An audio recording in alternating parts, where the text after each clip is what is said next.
Good morning class. आइए आज हम लोग आगे की जानकारी प्राप्त करेंगे अतीत में दबे और चैप्टर की। नेक्स्ट वीडियो में यस्टरडे हम लोगों ने जो जानकारियाँ प्राप्त किया है उसके आगे पेज नंबर 39 का एक्सप्लेनेशन आज हम स्टार्ट करेंगे। तो उन्होंने बताया था कि क्या क्या चीज़ें मैंने इस स्तूप वाला चबूतरा मोहनजोदड़ो के सबसे खास हिस्से के एक सिरे पर स्थित है। आगे उन्होंने बताया कि क्या यह रास्ता भी दुनिया को मोहनजोदड़ो ने दिखाया है। सभी अहम और अब दुनिया भर में प्रसिद्ध इमारतों के खंडहर चबूतरे के पीछे यानी पश्चिम में है। आगे की जानकारी उन्होंने दिया कि प्रसिद्ध इमारतों के जो खंडहर चबूतरे के पीछे यानी पश्चिम में स्थित है, यानी मोहनजोदड़ो की जो और इमारतें हैं वो चबूतरे के पश्चिम दिशा की ओर स्थित है। इनमें प्रशासनिक इमारतें थी, सभा भवन थे, ज्ञानशाला और कोठार जिसमें अनाज भरा जाता है जिसे कोठार कहते हैं। यह अनुष्ठानिक महाकुंड भी जहाँ पे अनुष्ठान किया जाता था, यज्ञ वगैरह परिणित किया जाता था, वो सिंधु घाटी सभ्यता के अद्वितीय वास्तु कौशल को स्थापित करने के लिए अकेला ही काफी माना जाता है। यानी कि क्या क्या चीजें सिंधु घाटी की खुदाई के दौरान पुरातत्व विभाग के लोगों को मिली है। प्रशासनिक इमारतें, सभा भवन, ज्ञानशाला, कोठार, अनुष्ठानिक महाकुंड आदि चीजें इन्हें प्राप्त है। असल में यहाँ यही एक निर्माण है जो अपने मूल स्वरूप के बहुत नजदीक बचा रह सका है। यानी कि इन्होंने कहा कि अपने मूल स्वरूप के बहुत नजदीक बचा रह सका है, यही एक निर्माण है। बाकी इमारतें इतनी उजड़ी हुई हैं कि कल्पना और बरामद चीजों के जोड़ से उनके उपयोग का अंदाजा लगाया जा सकता है। इतनी सारी चीजें उन्हें ठीक ठाक मिली हैं, बाकी चीजों को खंडहरों के बेस पर जोड़ करके हम गेस कर सकते हैं कि यहाँ पर ये चीजें भी थी। नगर नियोजन की मोहनजोदड़ो अनूठी मिसाल है।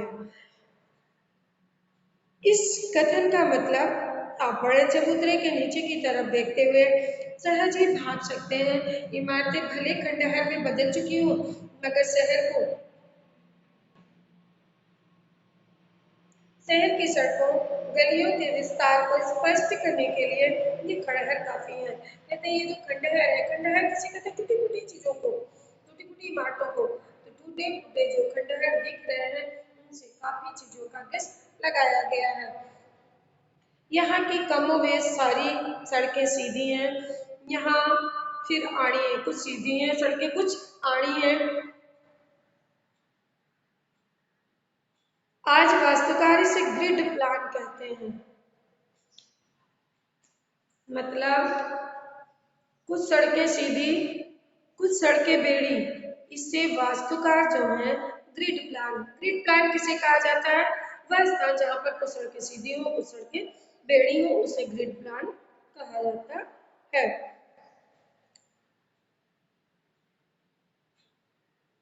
आगे देखिए क्या बताया इन्होंने। आज वास्तुकार से ग्रिड प्लान कह सकते हैं। आज की सेक्टर मार्का कॉलोनियों में हमें आड़ा सीधा नियोजन बहुत मिलता है, लेकिन वह रहन सहन को नीरस बनाता है। शहरों में नियोजन के नाम पर भी हमें अराजकता ज्यादा हाथ लगती है। ब्रासीलिया या चंडीगढ़, इस्लामाबाद ग्रिड शैली के शहर है। यानी कि ब्रासीलिया, चंडीगढ़, यहाँ पर ग्रिड शैली के आधार पर सड़कें बनी हुई है जो आधुनिक नगर नियोजन के प्रतिमान ठहराए जाते हैं, लेकिन उनकी बसावट शहर के खुद विकास करने का कितना अवकाश छोड़ती है, इस पर बहुत शंका प्रकट की जाती है।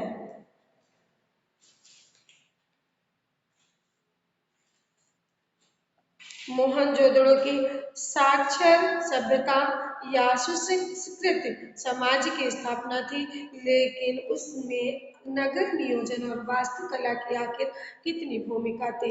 यहाँ पर लेखक ने लिखा कि मोहनजोदड़ो की साक्षर सभ्यता या संस्कृत समाज की स्थापना थी। मोहनजोदड़ो एक साक्षर पढ़ी लिखी सभ्यता और सुसंस्कृत यानी संस्कार भी थे, क्योंकि वहाँ पर ज्ञानशाला वगैरह मिले हैं। तो इससे पता चलता है कि कैसी सभ्यता थी।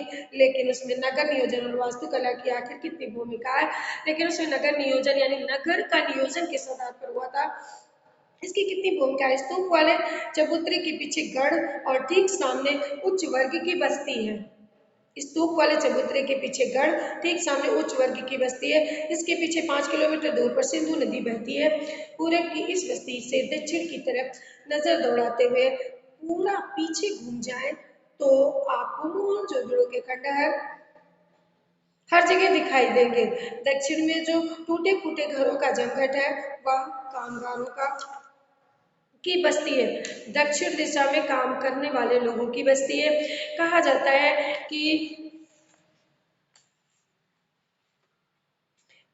है कि इतर वर्ग की संपन्न समाज में वर्ग भी होंगे। संपन्न समाज में इतर वर्ग उसको कहा गया, यानी कि ये पता चलता है घरों को देख करके कि किस तरह के लोग किस घर में निवास करते थे। लेकिन क्या निम्न वर्ग यहाँ नहीं था। कहते हैं निम्न वर्ग के घर इतनी मजबूत सामग्री में नहीं रहे होंगे, इसीलिए 5000 साल टिक नहीं सके। 5000 साल बाद खुदाई हुई है। कितने सालों बाद हुई? 5000 साल बाद सिंधु घाटी की जब खुदाई हुई है हड़प्पा की, तो पता चला कि जो निम्न वर्ग के लोग होंगे शायद उनके घर बड़े कमजोर रहे होंगे, इसलिए वो टूट गए होंगे, इतने सालों तक नहीं रह पाएंगे, इसलिए उनके कोई साक्ष्य खुदाई के दौरान नहीं मिल सके। उनकी बस्तियां दूर रही होंगी। ये भी है कि 100 साल में अब तक इस इलाके के 1/3 हिस्से की खुदाई नहीं हो पाई है। अब वो भी बंद हो चुकी, हो सकता है आगे हो, गेस किया गया, कुछ भी क्लियर नहीं है। हम पहले स्तूप के टीले के महाकुंड के विहार की दिशा में उतरे। दाईं तरफ एक लंबी गली दिखती है, इसके आगे महाकुंड है। पता नहीं सायास है या संयोग की धरोहर। प्रबंधकों ने इस गली का नाम दैव मार्ग रखा है। उस गली का नाम दैव मार्ग रखा है। माना जाता है कि उच्च सभ्यता में सामूहिक स्नान किसी अनुष्ठान का अंग होता था। अगर कोई उस समय अनुष्ठान रखा जाता था तो उस अनुष्ठान में सभी लोग जब स्नान करने जाते थे तो सामूहिक स्नान एक साथ करते थे। तो बहुत बड़े बड़े स्नानागार मिले हुए हैं। ठीक है, तो दक्षिण में सीढ़ियां उतरती, इनके 3 तरफ साधुओं के कक्ष बने हुए थे। उत्तर में 2 पात में 2 लाइनों में 8 स्नानागार है। इनमें किसी का द्वार दूसरे के सामने नहीं खुलता है। मतलब एक साथ स्नान तो करते थे, लेकिन बाथरूम इस तरह से बने हुए थे, डिजाइन थे कि किसी का द्वार किसी के सामने नहीं खुलता है। सिद्ध वास्तुकला का यह भी एक नमूना है। लोगों को वास्तुकला का कितना ज्ञान था, इसका एक नमूना दर्शाया गया। इस कांड में खास बात पक्की ईंटों का जमाव है। इस कुंड में सबसे बड़ी बात ये मिली देखने को कि वहां पर ईंटों का जमाव बड़ा अच्छा था। कुंड का पानी रिस न सके, बाहर का शुद्ध पानी कुंड में न आ सके, इसके लिए कुंड के तल में दीवारों पर ईंटों के बीच चूने और चिरौड़ी के गारे का इस्तेमाल किया गया था। चूने और चिरौड़ी के गारे का, ताकि इधर का पानी उधर न जा सके और उधर का पानी इधर न आ सके। पार्श्व की दीवारों के साथ दूसरी दीवार खड़ी हो गई, जिसमें सफेद डामर का प्रयोग किया गया। कुंड के पानी के बंदोबस्त के लिए एक तरफ कुआं है, दोहरे घेरे वाला। यह कुआं अकेला कुआं है। इसमें भी कुंड के पवित्र या आनुष्ठानिक होने का प्रमाण माना जाता है। कुंड से पानी को बाहर बहाने के लिए नालियां हैं। इनकी खासियत यह है कि ये भी पक्की ईंटों से बनी है और ईंटों से ढकी हुई भी है। नालियां ईंटों से बनी है और ईंटों से ही ढकी हुई है। नालियों में पानी की निकासी की व्यवस्था बहुत ही अच्छे तरीके से दी गई है। पुस्तक में आप देखिए इस तरह से ये नालियां बनी हुई हैं। ठीक है, तो पक्की और आकार में समरूप धूसर ईंटें तो सिंधु घाटी की विशिष्ट पहचान मानी जाती है। ढकी हुई नालियों का उल्लेख भी पुरातात्विक विद्वान इतिहासकार जोर देकर कहते हैं कि पानी निकासी का ऐसे सुव्यवस्थित बंदोबस्त इससे पहले इतिहास में कहीं भी नहीं नहीं मिलता है। यानी कि जो वहाँ पानी निकासी की व्यवस्था, स्नानागार की व्यवस्था, स्नान करने के लिए कुएं की व्यवस्था, कुंड जो बना हुआ है, तो ये सब चीजें अपने आप में एक मिसाल है जो कहीं और खुदाई के दौरान उन्हें नहीं मिलती है। महाकुंड के बाद हमने गढ़ की परिक्रमा किया। कुंड के दूसरी तरफ विशाल कोठार है, उन्होंने गढ़ की परिक्रमा किया। दूसरी तरफ उन्होंने देखा बड़े बड़े कोठार जिसमें अनाज भरा जाता है, कर के रूप में हासिल अनाज यहाँ जमा किया जाता है। टैक्स के रूप में तो पैसा नहीं होता था लोगों के पास, तो क्या होता था कि अनाज लिया जाता था और उसे उन कोठारों में भरा जाता था। तो इसके निर्माण से लोग खासकर चौकियों और हवादारी को देखकर ऐसा कयास लगाया गया है। यहाँ 9 चौकियों की 3 कतारें हैं। उत्तर में एक गली है जहाँ बैलगाड़ियों का, जिनके प्रयोग के साक्ष्य मिले हैं, ढुलाई के लिए आवागमन होता होगा। ठीक इसी तरह का कोठार हड़प्पा में भी पाया गया है। अब यह जग जाहिर है कि सिंधु घाटी के दौर में व्यापार ही उन्नत है। ये भी क्लियर हुआ कि उस समय व्यापार होता था, खेती होती थी, वर्षों तक ये बैलगाड़ियों के द्वारा अनाज को लाया जाता था। वर्षों तक ये माना गया है कि सिंधु घाटी के लोग अन्न उपजाते नहीं थे, उनका आयात करते थे। नई खोज से ये ख्याल तो निर्मूल साबित हुआ, बल्कि अब कुछ विद्वान मानते हैं कि वहाँ मूलतः खेतिहर और पशुपालक सभ्यता ही थी। लोहा शुरू में नहीं था, पत्थर और तांबे की बहुतायत थे। पत्थर सिंधु में ही था, तांबे की खानें राजस्थान में थी। उनके उपकरण खेती बाड़ी में प्रयोग किए जाते थे, जबकि मिस्र और सुमेर में चकमक और लकड़ी के उपकरण इस्तेमाल होते थे। इतिहासकार इरफान हबीब के मुताबिक यहाँ के लोग रबी की फसल लेते थे। कपास, गेहूं, जौ, सरसों, चने की उपज के पुख्ता सबूत खुदाई में मिले हैं। वह सभ्यता का तर युग था जो धीमे धीमे सूखे में ढल गया। यानी कि वहाँ पर इस खुदाई के दौरान जब सिंधु घाटी की सभ्यता हुई, की खुदाई हुई, उस समय ये क्लियर हुआ कि वहाँ पर मुख्यतः कृषि होती थी, पशुपालन किया जाता था, लकड़ी के उपकरणों का इस्तेमाल किया जाता था। और पहले तो तांबे का ही इस्तेमाल होता था, धीरे धीरे वहाँ पर पत्थर और लकड़ी का इस्तेमाल करने लगे, धीमे धीमे सूखे में ढल गया। वहाँ पर हमेशा खेती होती थी, तो पानी की कमी नहीं थी, लेकिन बाद में वो धीरे धीरे सूखे में बदल गया। विद्वानों का मानना है यहाँ ज्वार, बाजरा, रागी की उपज भी होती थी। ज्वार बाजरा भी उनको खुदाई के दौरान मिला। लोग खजूर, खरबूजे और अंगूर उगाते थे, झाड़ियों से बेर जमा करते थे, कपास की खेती होती थी। क्या क्या कृषि होती थी उसके विषय में बता रहे हैं। कपास को छोड़कर अगर क्वेश्चन बन जाए सिंधु घाटी की खुदाई के दौरान क्या पता चला कि मोहनजोदड़ो में कौन कौन से फसलें उगाई जाती थी या कौन कौन से अनाजों की उपज होती थी, तो आपका उत्तर ये होगा कि वहाँ पर बेर जमा होते थे, खजूर, खरबूजे, अंगूर, नमक, फल उत्पन्न किए जाते थे और बेर भी होते थे। ये भी फल में ही आएगा। कपास के बीज, सूती कपड़ा मिला है, यानी कि बाकी सबके बीज मिले हैं। उसमें परखा गया है कि कपास के बीज तो नहीं पर सूती कपड़ा मिला है। ये दुनिया में सूत के 2 सबसे पुराने नमूने में से एक है। दूसरा सूती कपड़ा 3000 ईसा पूर्व का है जो जॉर्डन में मिला। मोहनजोदड़ो में सूत की कताई बुनाई के साथ रंगाई भी होती थी, यानी कि कलरफुल कपड़े मिले हैं। तो कपास जरूर होता होगा तभी कॉटन के कपड़े मिले हैं। रंगाई का एक छोटा सा कारखाना खुदाई में माधो स्वरूप वत्स में मिला था। छालटी, लिनन और ऊन कहते हैं यहाँ सुमेर के आयात होते थे, शायद सूत उनको निर्यात होता हो, जैसा कि बाद में सिंधु से मध्य एशिया और यूरोप को सदियों हुआ। प्रसंगवश मेसोपोटामिया के शिलालेखों में मोहनजोदड़ो के लिए मेलुहा शब्द का संभावित प्रयोग मिलता है। इस तरह से सिंधु घाटी की सभ्यता के दौरान कपड़ा, छपाई खाना, खजूर और खरबूजे, अंगूर, बेर नामक फल मिले, सूती कपड़ा मिला, कपड़ा कलरदार मिला, तो पता चला कारखाना मिला और छपाई का। तो इससे सारी चीजों का कयास लगाया गया कि उस दौरान यहाँ पर क्या क्या होता था।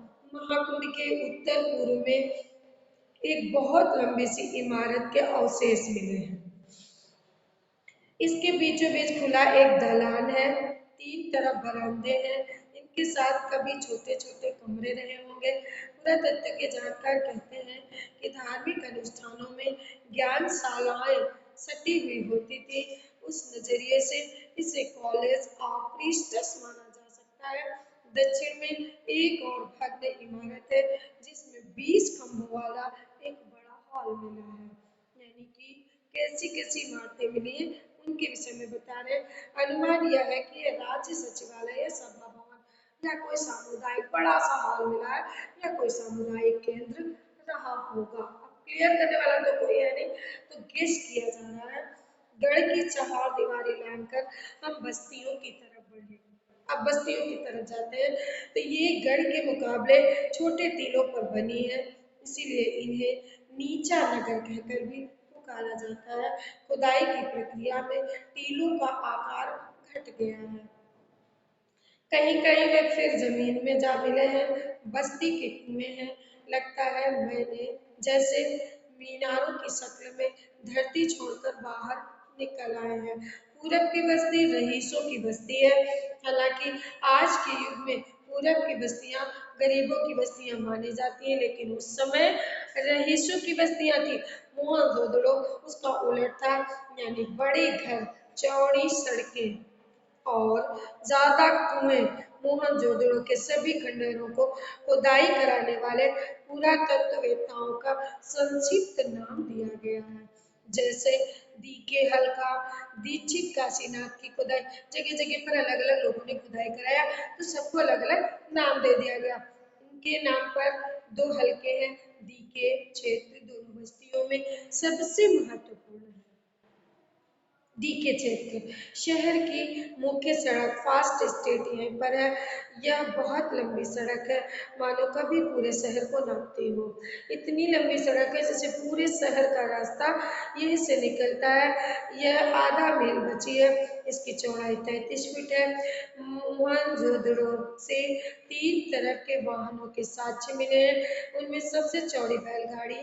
इस सड़क पर दो बैलगाड़ियां एक साथ आसानी से आ जा सकती, इतनी चौड़ी सड़क थी। यह सड़क वहां पहुंचती है जहां कभी बाजार था, किसी मार्केट से ये सड़क मिलती है बच्चों। तो इस तरह से हम लोगों ने देखा कि खुदाई के दौरान और कैसी कैसी इमारतें मिली, स्नानागार मिले, कुंड मिले, बड़ी बड़ी इमारतें मिली, व्यायामशालाएं मिली, ज्ञानशालाएं मिली। तो कुंड के आसपास खुदाई के दौरान इन्हें बहुत सारी चीजों का ज्ञान हुआ और बहुत सारी चीजों का उन्होंने गेस किया। ठीक है, कपड़ा मिला, सूती कपड़ा मिला, छपाई का कारखाना मिला, खजूर, खरबूजा, बेर नामक फल मिले, फल के साक्ष्य मिले इन्हें, ज्वार, बाजरा, गेहूं आदि भी मिले। तो इस तरह से समस्त जानकारियां खुदाई के दौरान पुरातत्ववेत्ताओं के द्वारा लेखक ने जानकारी करके हमारे इस पाठ में हमें भी जानकारी देने का प्रयास किया है। आगे की जानकारी नेक्स्ट वीडियो में। धन्यवाद।